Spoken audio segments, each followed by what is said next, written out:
人間にはどのような権利があり、それらはどこからやってきたのか、誰が他人に対してどんな権限で決断を下すのか、我々は人々の要求に応えるためどのように社会を構築していくのでしょうか。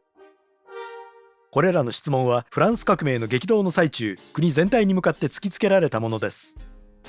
18世紀末までにヨーロッパには大規模な知的、そして文化的な変化が起きました。啓蒙主義として知られる運動です。哲学者や芸術家が伝統や宗教を超えて理性と人間の自由を推進しました。中流階級の台頭や印刷物の流通によって政治的な目覚めが起き、アメリカ独立革命によってイギリス植民地であったアメリカは独立した共和国になりました。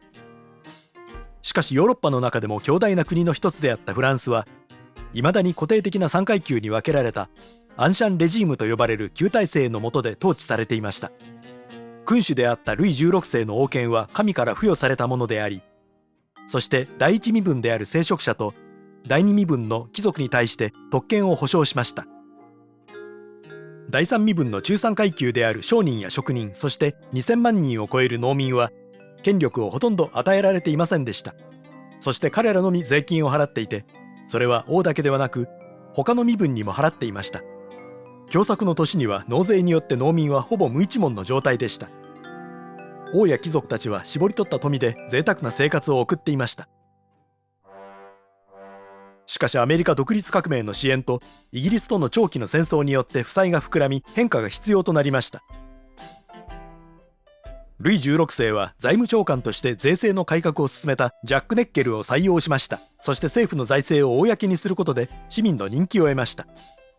しかし王の助言者はこの戦略に強く反対しました。そして解決に躍起になった王は三部会と呼ばれる集会を開きました。3つの身分の代表が集まる集会です。それは175年ぶりのことでした。フランスの人口の 98% が第三身分でしたが、その投票権はその他の身分と平等でした。当然上位身分の者は自分たちの特権を維持することを好みました。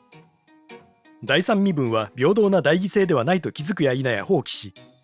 自らを国民議会として宣言しました。そして他の身分からの参画にかかわらず新しい憲法を起草すると誓いました。ルイ16世は第一身分と第二身分に対して国民議会へ出席するよう命じましたが、同時に国民に人気のあった財務長官のネッケルを解雇しました。これに対して何千人ものパリ市民は怒りを爆発させ、市民に同情した兵士たちと共に王権の象徴であり武器庫でもあるバスティーユ牢獄を襲撃しました。革命が始まったのです。反乱は国中に広がって王権制度は廃止されましたが、議会が人間と市民の権利の宣言を採択しましたが、それは個人の権利と自由は生来のものであり、政府はそれを保護するためだけに存在しているという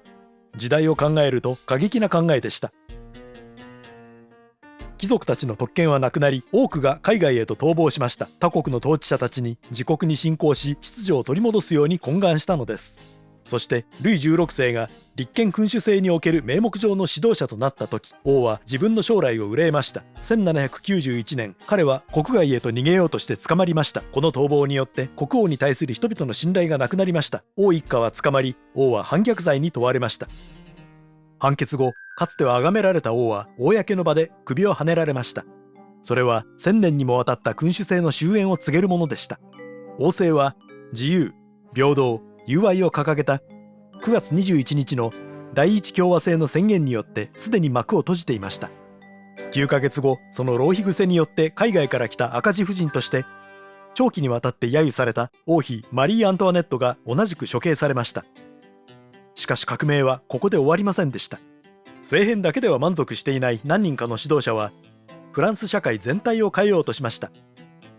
国の宗教、通りの名前、カレンダーさえもです。多くの派閥が生まれる中、ロベスピエール率いる急進的なジャコバン派は恐怖政治を始めました。ジャコバン自身が没落するまでに少しでも異議を唱えた2万人以上もの人が処刑されました。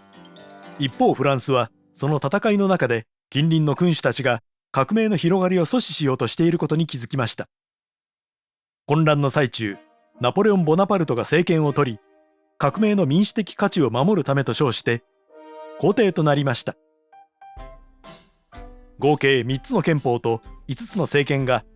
革命中の10年間君主制と反乱の最中に作られ、